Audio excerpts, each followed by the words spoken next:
When it comes down to it, any movie based on a comic is an adaptation, and any adaptation is going to fall victim to the same criticism from the fans of the source material, that things were changed. Sometimes the changes are so fundamental that they really do constitute flaws, but other times it's really not fair. What works in one medium can't necessarily work in the next, and if you adapted a comic book shot for shot, it wouldn't necessarily be a good movie, just one that slavishly devotes itself to the source without doing anything original. At that point, you might as well just read the damn book. So I'm faced with an interesting conundrum with Sin City. The fact is, Sin City is shot for shot an exact replica of the comics. Even the style of the comics is copied. It was drawn in black and white, with bits of color here and there for emphasis or as an aesthetic choice. So the film is in black and white, with bits of color for the same reasons. There are a few panels missing, but these are scenes that were filmed and left out to be DVD extras eventually.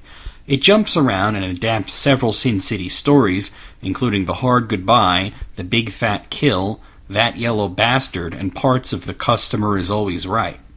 Everything is so exact that, you might as well just get the books and read them. The conundrum?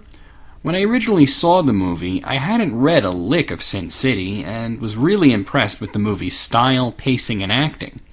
Later, when I read the books, I was disappointed that the film was such a carbon copy, but to be honest, my assertion still holds up. What works in one medium doesn't work in others, and the bizarre fact is that Sin City works much better as a movie than as a comic book. In the book, the whole thing just comes off as pretentious and schlocky, attempting too hard to jam a film noir style into a comic book, but maybe that's because it should have been a film anyway. The cast is pretty impressive. You got Bruce Willis, Mickey Rourke, Rosario Dawson, Clive Owen, Jessica Alba, Michael Clarke Duncan, Michael Madsen, Nick Stahl, Elijah Wood, the list just goes on and on. The standout performances are definitely Ricky Mork as the tough guy Marv in the Hard Goodbye section, and Bruce Willis as the cop Hartigan in the Yellow Bastard sections. The movie was directed by Robert Rodriguez, with Frank Miller, the creator of the comic, helping out, and one scene was directed by Quentin Tarantino. It's a good film, but of course it isn't perfect.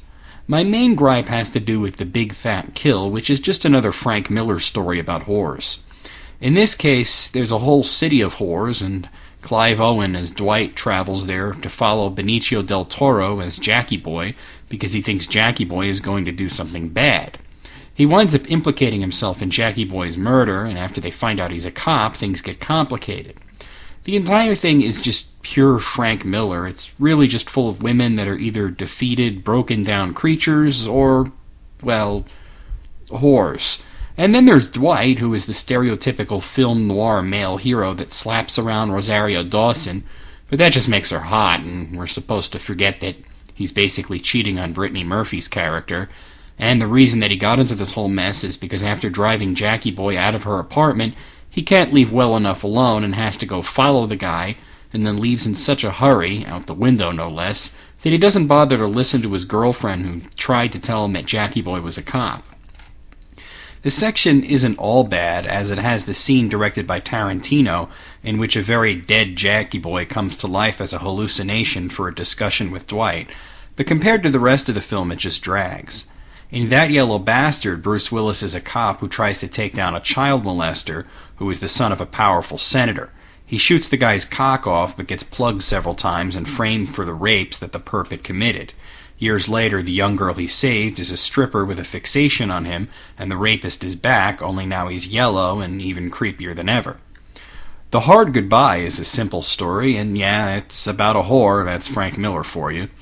Big meathead tough guy Marv falls in love with a hooker, and she's murdered under his nose, and he's framed for it, so he goes on a revenge campaign. It's the simplest of stories, but the Marv character makes it, particularly due to Mickey Rourke's performance. Overall, Sin City is good, even if it does drag a little in the middle.